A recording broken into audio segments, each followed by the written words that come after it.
prolonged use of the lexicon, I may one day reacquire my confidence in being able to give a little speech in Gujarati.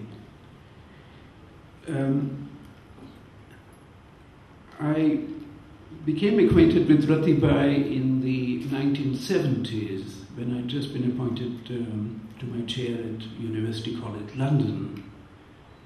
It came about because that was the time, this is about 1973 I think, when the expulsion of Asians from Uganda took place, and a committee was formed, and many other committees, to help to facilitate the admission and the resettlement of Ugandan nations in the United Kingdom.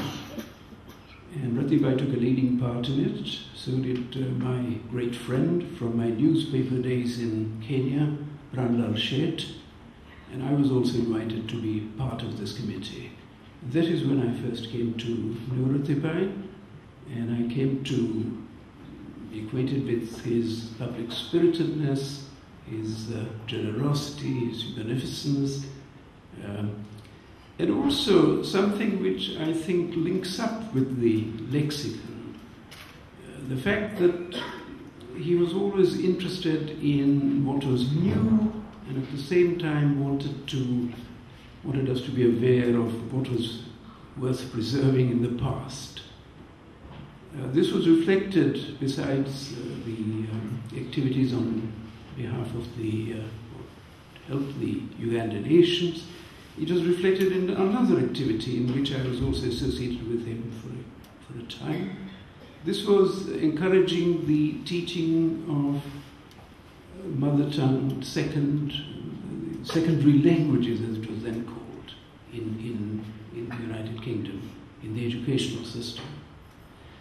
You have to throw your mind back to the period of the 1970s, when it was assumed that the ethnic minority populations settled here ought to become, as it was called, integrated as quickly as possible into the larger United Kingdom community. And this was often seen as, I think these are the words of Roy Jenkins, as a kind of flattening process, as if we could instantly become brown or black Englishmen or English persons. And this was a time when it was necessary to assert the fact that our link with our ancestral culture, this was an asset, it was not a duty, it was a necessity. And this is when this project of speaking about the importance of maintaining a link with our ancestral languages, preserving them, finding a place for them in the educational system, etc., was rather important. And again, Rattanshi was closely associated with it. So I think the lexicon, in a sense, captures this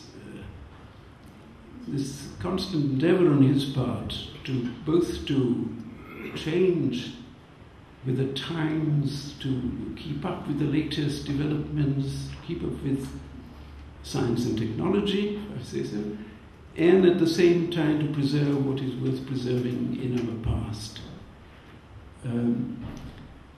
Lexicons, of course, as a historian one is very aware, lexicons were often originated as a means of maintaining the purity of a language. I mean, Dr. Johnson's dictionary, for example, the most famous English dictionaries or lexicons, was to maintain the purity of the English language, to fight imprecision of language, to fix the meaning of particular terms. But they end up, of course, by charting the development of a language. A living language is always changing, always developing, and therefore the dictionary, in a sense, tries to capture this, gives you a snapshot at a particular time.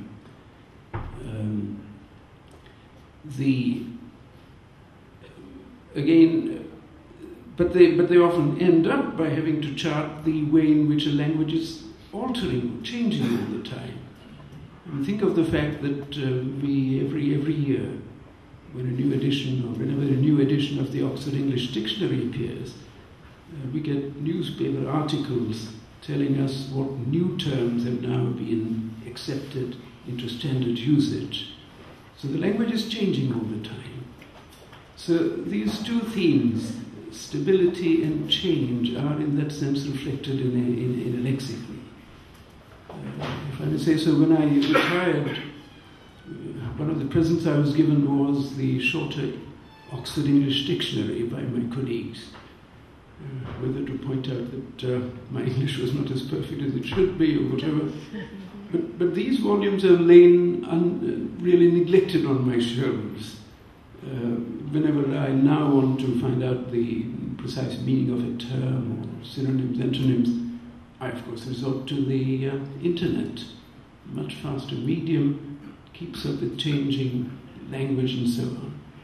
So the fact that Ratibhai should have chosen to devote the efforts over a number of decades now to the lexicon, which is on the net, I think again reflects this theme of stability and change.